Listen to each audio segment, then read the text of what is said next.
चित्रकूट में एक महात्मा बहुत प्रसिद्ध हैं, रणछोड़ दास जी महाराज, और उनके बहुत बड़े बड़े आश्रम हैं, बहुत बड़ा बड़ा स्थान है। तो रणछोड़ दास जी के पास में बहुत विद्या नहीं थी, बहुत सामान्य व्यक्ति थे, लेकिन गुरु कृपा से इन्होंने सिर्फ हनुमान चालीसा को ही साधा और कोई स्तोत्र कोई स्तवन का पाठ नहीं किया, केवल हनुमान चालीसा पढ़ते। लेकिन नियमित रूप से चाहे आंधी आए चाहे तूफान आए, हनुमान चालीसा 100 पाठ रोज वो करते ही करते थे। और 100 पाठ रोज हनुमान चालीसा, जब अभ्यास होने लगता है हनुमान, पहले आपको समय लगेगा 4 घंटा 5 घंटा, और जब अभ्यास हो जाएगा हनुमान चालीसा का अच्छे से तो 2-2.5 घंटे में 100 पाठ हो जाते हैं। तो नियमित रूप से 2-2.5 घंटा साधु के लिए देना बड़ी बात नहीं होती, इतना तो सामान्य हर कोई साधक साधना करता ही है। तो 2-2.5 घंटा नियमित रूप से वो सिर्फ हनुमान चालीसा के 100 पाठ रोज करते थे, और पूरा दिन सिर्फ हनुमान चालीसा पढ़ पढ़ के हनुमान चालीसा ही 12 वर्ष में ऐसी सिद्ध हुई कि साक्षात श्री हनुमंत लाल ने दर्शन दिए, हनुमान जी सामने प्रकट हो गए। और आज महाराज जी के नाम से इतने बड़े बड़े अस्पताल, स्कूल, न जाने कितनी बड़ी बड़ी व्यवस्थाएं चल रही हैं। इस सब के पीछे कारण क्या है? उस चालीसा के प्रति, उस स्तोत्र के प्रति उनकी निष्ठा, उसका संख्या पूर्वक पाठ। हम लोग पाठ करना नहीं चाहते ना, हम लोग मेहनत। इसीलिए प्रदोष स्तोत्र में एक बहुत सुंदर श्लोक आया, क्या कहता है सुनिए। ये नार्चयन्ति गिरीशं समय प्रदोषे, ये नाचितं शिवमपि प्रणमति चान्ये। एतत्कथां श्रुतिपुटेर्न पिबन्ति मूढास्ते, जन्म जन्मसु भवन्ति नरा दरिद्रा। दरिद्र कौन होता है? क्यों दरिद्रता हमारे जीवन में आती है? क्यों हमारे जीवन में धन का अभाव है? इसके पीछे कारण है। दरिद्रता केवल धन के अभाव से नहीं होती, दरिद्रता स्वभाव की होती है, दरिद्रता सोच की है, दरिद्रता मन की है।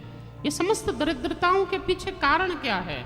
कारण शंकर भगवान के स्तोत्र में कहा, ये नार्चयन्ति गिरीशम समय प्रदोषे। प्रदोष काल में जो शंकर भगवान की पूजा नहीं करता, ये न अर्चयन्ति, जो शंकर भगवान की प्रदोष काल में पूजा नहीं करता, ये नाचितं शिवमपि प्रणयमन्ति चान्ये। प्रदोष काल में जो शंकर भगवान को प्रणाम नहीं करता, एतत्कथां श्रुतिपुटेर्न पिबन्ति मूढास्ते। प्रदोष काल में जो शंकर भगवान की कथा को अपने इन कानों से नहीं सुनता, जन्म जन्मस्तु भवन्ति नरा दरिद्रा। ऐसा व्यक्ति जन्म जन्म के लिए दरिद्र हो जाता है।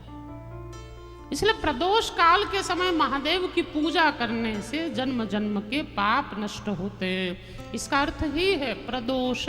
प्रदोष का क्या अर्थ होता है? पर दोषेन हरयति इति प्रदोष। जो दूसरों के दोषों को हरने का वक्त है उसको कहते हैं प्रदोष। दूसरों का दोष नष्ट करने के लिए जिस समय, आपको पता है प्रदोष की पूजा क्यों की जाती है? प्रदोष की क्या महिमा है? बोला ना, क्यों करते हैं प्रदोष की पूजा? क्या महिमा है प्रदोष काल की? प्रदोष काल की सबसे बड़ी महिमा यह है कि समुद्र मंथन जब हुआ, समुद्र मंथन के समय भगवती लक्ष्मी के प्रकट होने से पहले एक विष निकला था जिसका नाम था हलाहल विष। और यह हलाहल विष बड़ा भयंकर था, समस्त सृष्टि को नष्ट करने वाला विष था, समस्त सृष्टि को नष्ट करने वाला विष। तो इस हलाहल विष से बचने के लिए देवता और दैत्यों ने शंकर भगवान से प्रार्थना की, और ये हलाहल विष को शंकर भगवान ने प्रदोष के समय ही धारण किया अपने कंठ में। इसलिए प्रदोष काल की पूजा का महत्व है, क्योंकि प्रदोष के समय विष को कंठ में रखने का अर्थ है। देखिए, कंठ में ही क्यों रखा भगवान ने विष? विष को अंदर भी तो पी सकते थे, लेकिन भीतर नहीं पिया, क्योंकि भीतर पीते तो शंकर जी जल जाते। पेट में जाता तो विष इतनी अग्नि प्रकट करता कि शंकर जी नष्ट होते, और बाहर छोड़ते इस विष को संसार के लिए तो संसार जलता। तो कई बार ऐसा होता है कि जीवन में ऐसे ऐसे प्रसंग आएंगे कि कई बार आप अगर बोल देंगे सबको तो बाकी लोगों को कष्ट होगा, नहीं बोलेंगे तो आप अंदर ही अंदर खुद घुट घुट के मरेंगे। दोनों स्थिति में दिक्कत है। आप बोलेंगे तो भी मुश्किल है, बाकियों को कष्ट होगा, न बोलें तो आप अंदर अकेले ही घुट घुट कर मरने लगेंगे। इसलिए ऐसी स्थिति में न बाहर आए न अंदर जाए, बीच की अवस्था को शंकर भगवान ने अपनाया, जिससे न महादेव को कष्ट हुआ न संसार को कष्ट हुआ। तो प्रदोष काल की बड़ी महिमा है, इसलिए जो प्रदोष के समय में शंकर भगवान की पूजा करता है, यवै प्रदोष समय परमेश्वरस्य कुर्वन्त अनन्य मनसामंग्रि सरोज पूजाम नित्यं प्रवृद्ध धन धान्य कलत्र पुत्र सौभाग्य संपदिकास्त इहैव लोके। जो नित्य प्रति शंकर भगवान की प्रदोष काल में सेवा पूजा करता है, शंकर भगवान की प्रदोष के समय कैसे पूजा करें, तो बोले अनन्य मन से सरोज पूजाम, अंग्रि सरोज पूजाम, कमल के पुष्पों से शंकर भगवान की सेवा।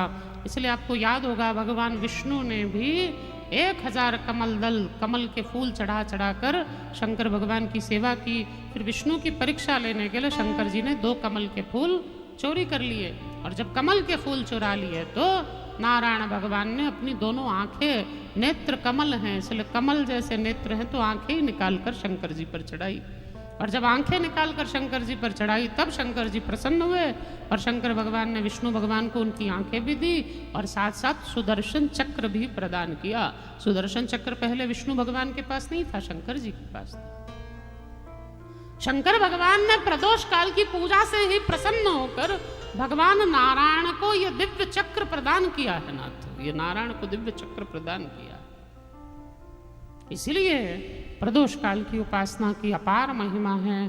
प्रदोष काल की जो नियमित रूप से सेवा पूजा करता है उस पर महादेव अपार प्रसन्न होते हैं, कृपा करते हैं। प्रदोष स्तोत्र में लिखा गया।